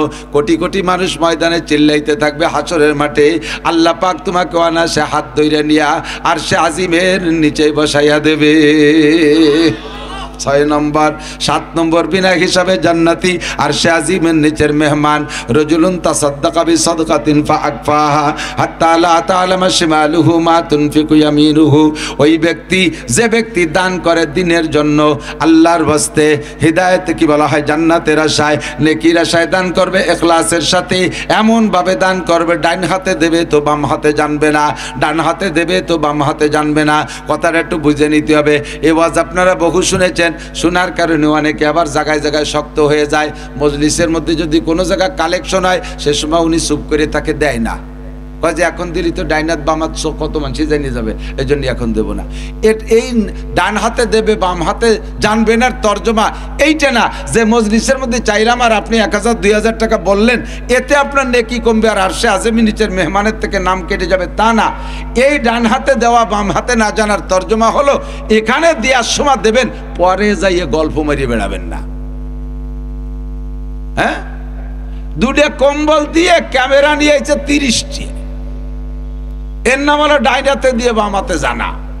কম্বলের আবার চেহারা কি, মাঝে মাঝে কইতো আমি, কম্বল খান কি কম্বল, 80 টাকা দামের কম্বল, যা যারে দেয় ও গায়ে দেয় না, ও নিয়ে ছাগল রে জ্যাকেট বানায় দেয়, ছাগল রে আর বাছুরের উপরে দিয়ে তলে গিরিয়ে দিতে, ও আবার 2 বার পেশাব করে ফেলছে ভিজিয়ে, পরে থরথরার কাঁপতেছে, কাকা তাড়াতাড়ি খুলি নেন, না করোনা হতে পারে, আমার এসি আসতেছে, খুলিয়ে নিয়ে ধুইয়ে তাই দিয়ে আবার আড়ি ধরা নেকড়া বানায়, এই সাতার কম্বল দিয়ে তাই আবার কুড়ি দিয়ে ক্যামেরা দিয়ে ভাইরাল করো, ফেসবুকে ছেড়ে দাও।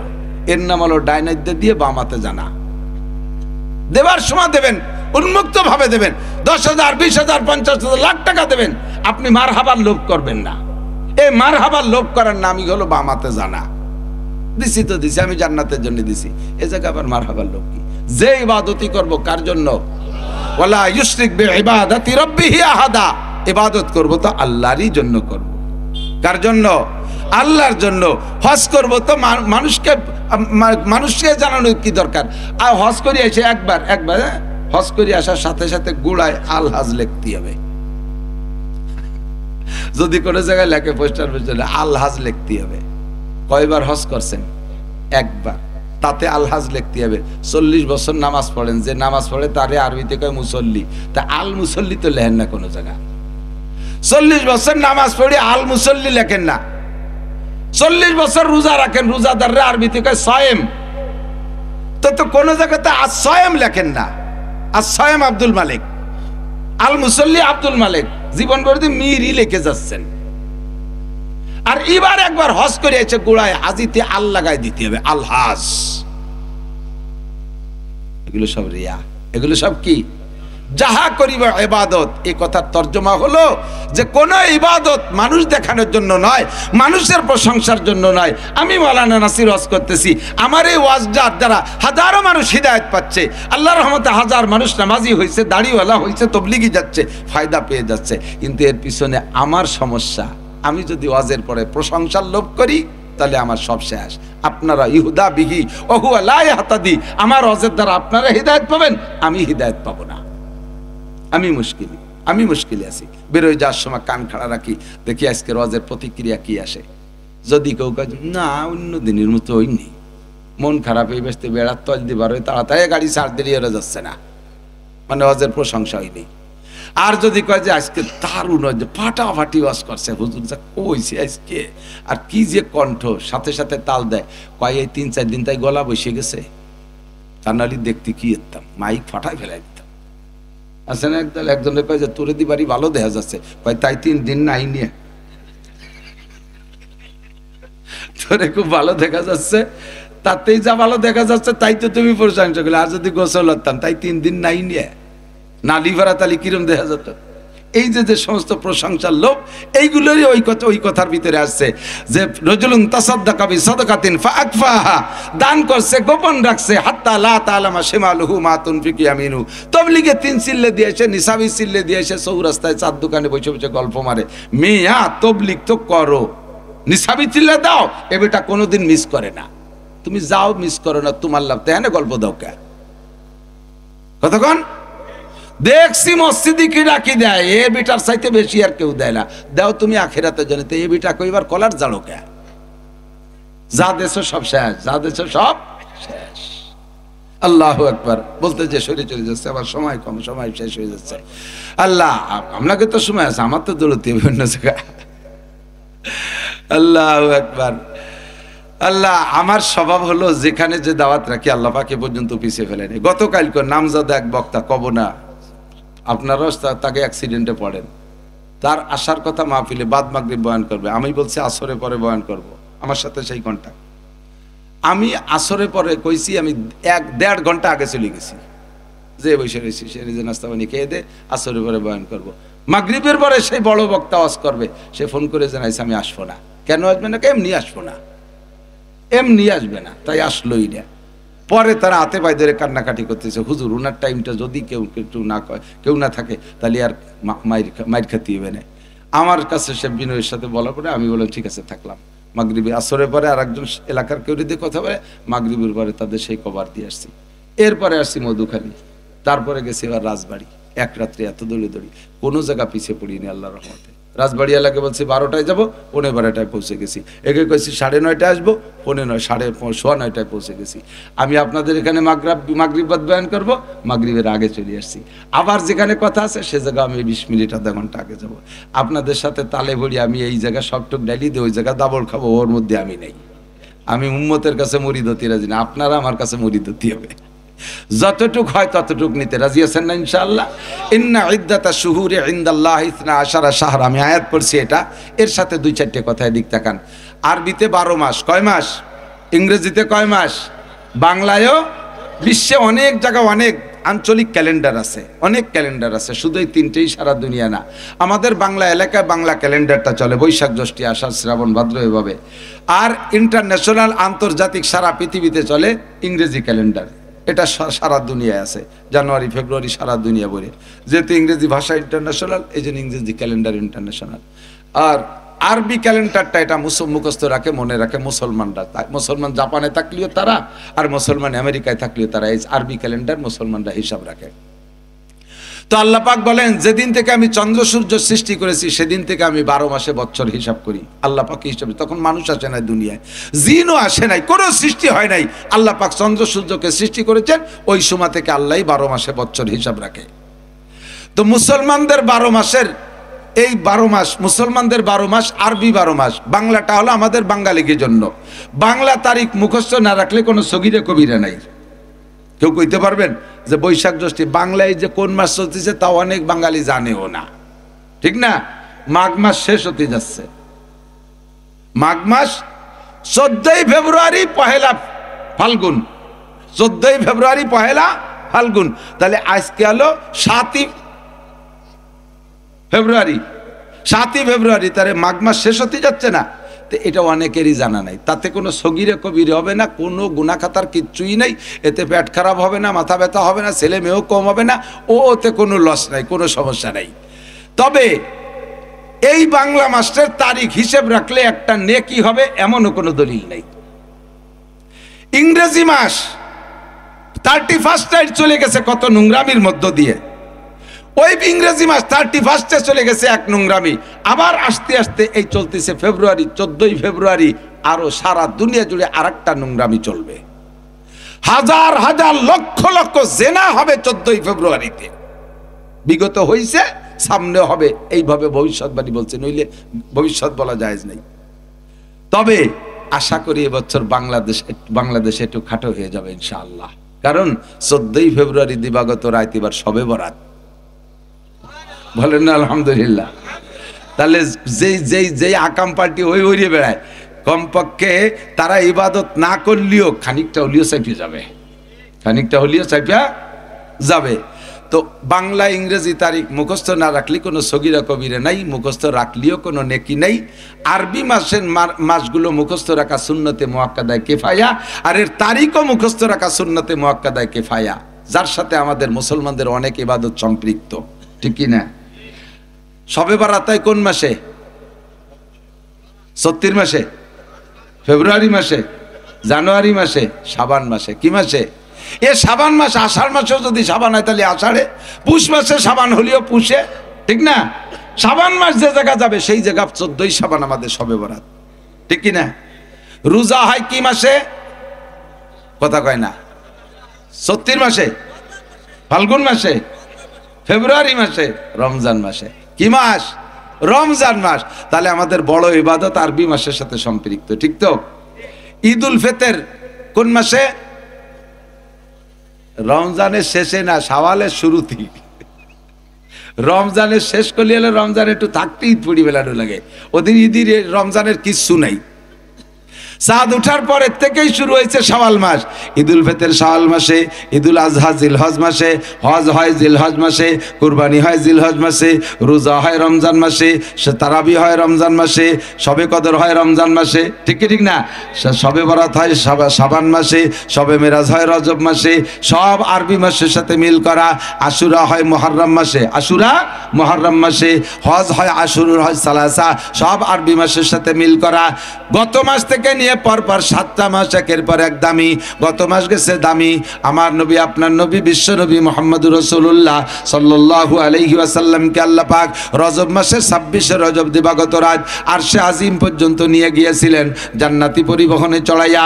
এরপরে সেখানে 5 ওয়াক্ত নামাজ আমাদের জন্য হাদিয়া দিয়া, সূরা বাকারার শেষ 2 আয়াত নাজিল করে নবী পাককে শিক্ষা দিয়া আবার দুনিয়ায় পাঠিয়েছিলেন।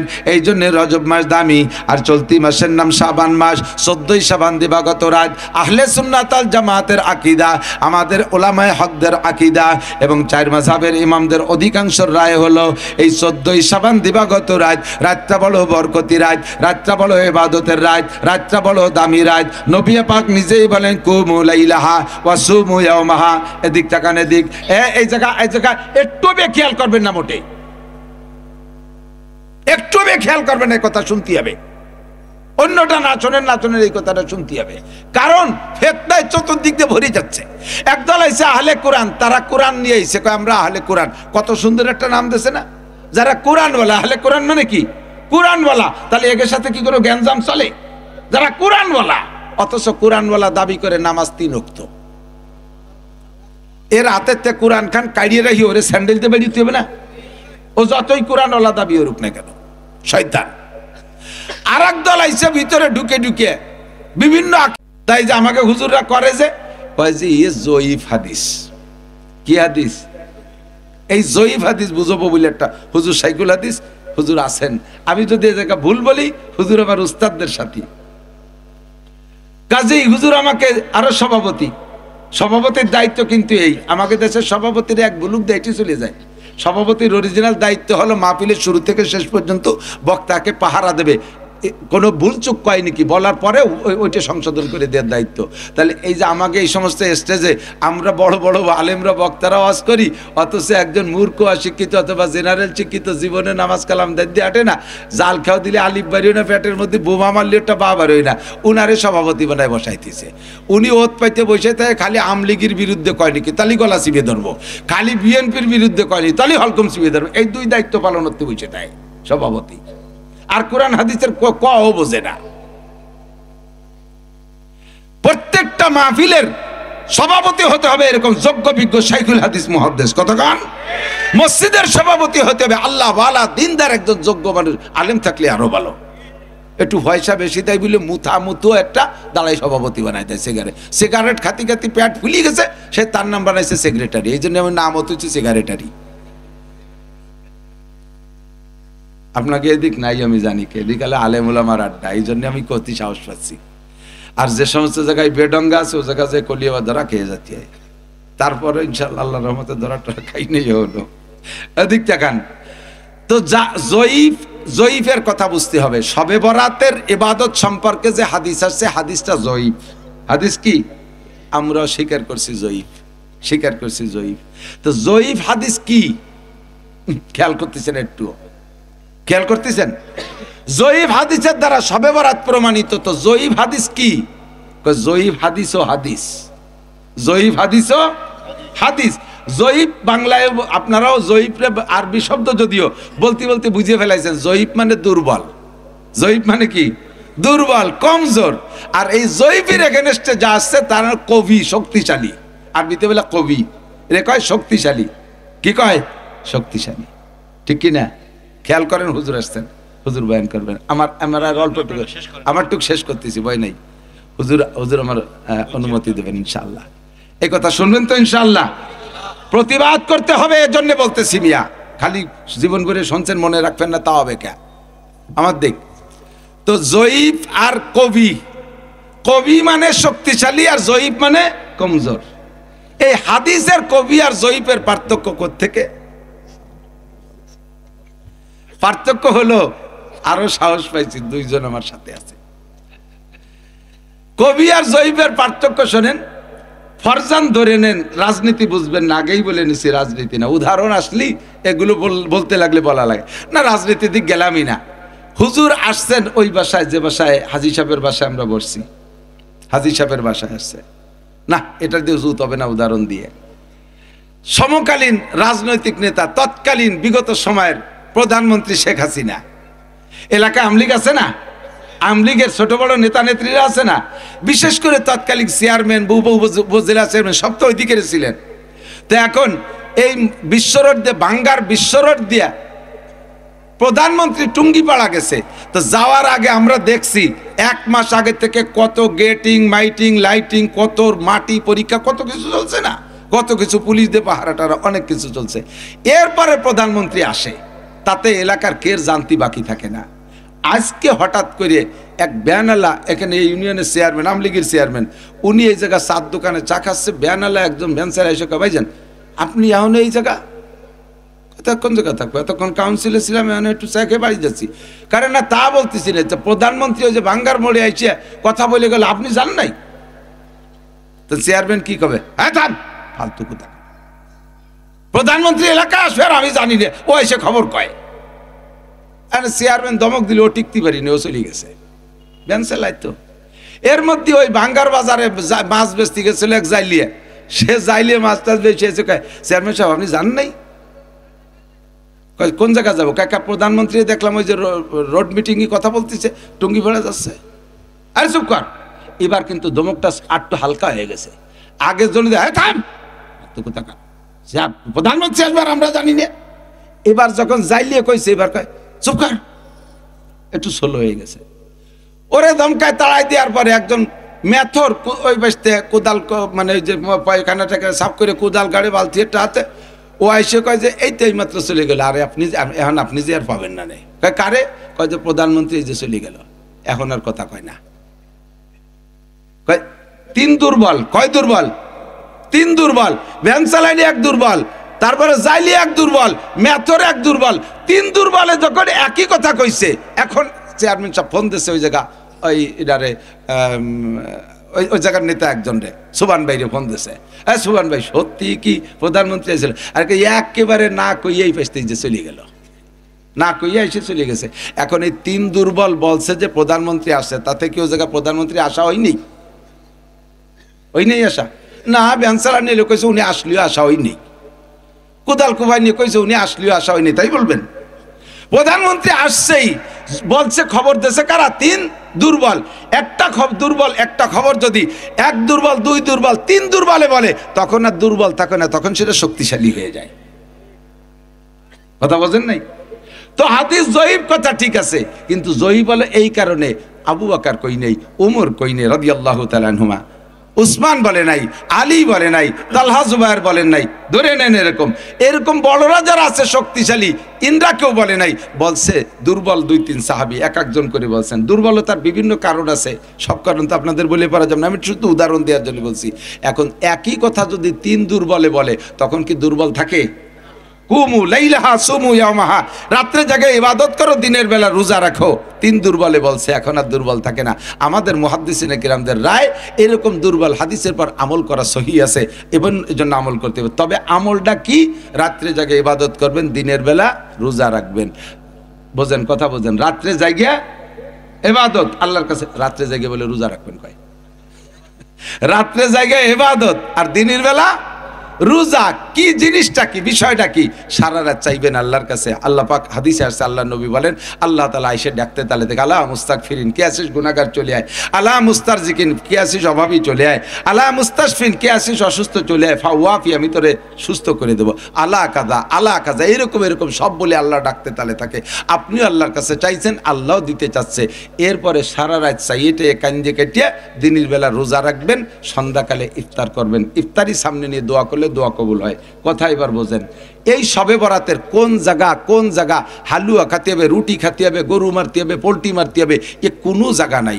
এই শবে বরাতটা উপলক্ষে না খাওয়া, কান্নাকাটি আর না খাওয়ার দিন সেম কোয়ালিটি। এদিক থাকেন, বিগত দেখছি তো সরকারদের সময়, এই আওয়ামী লীগ সরকারের সময় এক সময় দেখলাম মাস্টাররা ধর্মঘট করছে, মনে আছে নাকি? প্রাইমারির মাস্টার যারা ছিলেন তারা, মাস্টাররা, টোটাল মাস্টাররা ধর্মঘট করছে। এ বাড়াতে হবে, ও বাড়াতে হবে, সে বাড়াতে হবে। কতদিন পর্যন্ত এই মোনাজাত করিয়ে যাচ্ছে, তা মোটে প্রধানমন্ত্রী মোনাজাত কবুল করেই না। লাস্ট ফিনিশিং যাইয়া সব মাস্টাররা যাইয়া পল্টনে যাইয়া অনাশন ধর্মঘট, পেটের উপরে থাল একখান থুয়েছি, শুয়ে রয়েছে, দোয়া কবুল না হলি খাবো না, বাড়ি যাব না, এই বলে কাপটি ধরে রয়েছে। কিছু কিছু চালাক মাস্টার গোপনে যে চারটে খাই এসে আবার থালছে পেটের পর থুয়েছি, শুয়ে রয়েছে। আর বেশ কিছু জন, 30 জনের মতো শুনলাম, খুব কঠিন। এই 30 জন সম্পর্কে সাংবাদিকরা বলছে যে ওনরা সম্ভবত মারাই যাবে, 3 দিন কিচ্ছু খায় না। যখন এই না খাওয়া অবস্থা দেখে মরে মরে ভাব, প্রধানমন্ত্রী বলছে ঠিক আছে, ওনাদেরকে বাড়ি যেতে বলো, ওনাদের সব মোনাজাত কবুল করে নিলাম। এরকম অনাশন ধর্মঘট, এর কি কয়? অনাশন ধর্মঘট। আল্লাহ কয় সারা বছর আকাম কুকাম যা করছো, সবে বরাতে মাপ চাও, কাঁদো, আগামীবার কি লাগবে চাও, রাতভর চাও, কাঁদো, কাঁদিয়ে কাটিয়ে এরপরে দিনের বেলাটা অনাশন ধর্মঘট করো, খাবা না, রোজা থাও। রোজা থাকে এরপরে সন্ধ্যের আধা ঘন্টাকে ইফতার নিয়ে বসো, বসে এটা খেজুরটা টোয়াবা, নাহের দ্বারে দিবা। আল্লাহ কয় ফেরেশতারা দেখ দিতে খাই ফেললো, আর তো 1 ঘন্টা আছে। কয় না আল্লাহ, ও বেকায়দা লোক খাবে না, খেজুর ধরে, পিএজি ধরে, চুলাটা ধরে, খায় না, তুইয়ে দেয়। এর মধ্যে দোয়া করছে, আল্লাহ গত রাত্রে যা চাইছি দিন ভরে আমি খাইনি, আমি অনাশন ধর্মঘট, তোমার আমার দোয়া কবুল না হলে আমি আজকে ইফতারও খাবো না। ইফতারের সময় আল্লাহ কাজা ফাতাকাব্বাল, তো দোয়া, তোর সব দোয়া কবুল করলাম। তাহলে এ জায়গা পোল্ট্রি মারিয়ে খাওয়ার কথা কোন জায়গা আছে? গরু মারিয়ে খাওয়ার কথা, এটা তো অনাশন ধর্মঘট, না খাওয়ার দিন। এত খাওয়া, এত হালুয়া, সে হালুয়ার দাপটে কি চাবে আর না চাবে সব ভুলে যায়। রাত ভর বিটিরা রুটি ফিটে হালুয়া বানাইতে বানাইতে রাতটা শেষ করে বেড়ায় দেয়। এটা খাওয়ার রাত না, খাওয়ার দিন না। খাওয়ার রাতের দিন আলাদা আছে। একটা হলো 2টা ঈদের দিন, আল্লাহ রসুল, আল্লাহ পাক নিজেই বলেন, নবী পাক বলেন আইয়ামু জিয়াফাতিল্লাহ, 2টা ঈদের 5 দিন, ঈদুল ফিতরের দিন আর ঈদুল আজহা 2 দিন, আর ঈদুল আজহার পরে 3 দিন, ঈদুল আজহার পরে 3 দিন। এই 5 দিন হলো মেহমানদারি, এই 5 দিন জম্মের খাওয়া।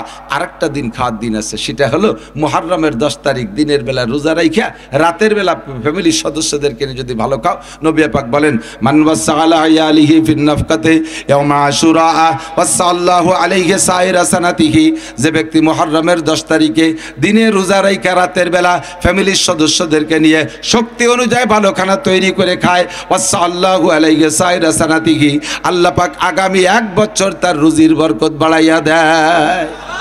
কোনো কিতাবে নাই যে ব্যক্তি পয়লা বৈশাখে পান্তা ইলিশ খাবে, আগামী 1 বছর আল্লাহ তারে জম্মের খান খাওয়াবে।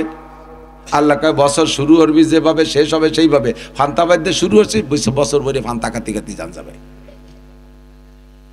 মুহররমের 10 তারিখে ভালো দিন, এই দিন ভালো খানা খেয়ে শুরু করবা, সারা বছর ভালো খানার ব্যবস্থা হবে। তবে শবে বরাত এটা খাওয়ার দিন না, এটা হলো কান্নাকাটির রাত। আর দিনের বেলা হলো অনাশন ধর্মঘট, না খাওয়ার দিন। রোজা রাইখে আল্লাহ পাকের কাছে চাইবেন, ইফতারির সামনে করে যখন রোজাদার দোয়া করে, আল্লাহ পাক রোজাদারের দোয়া কবুল করে। এই জন্য আমরা আসন্ন শবে বরাতে এই ইবাদত করব।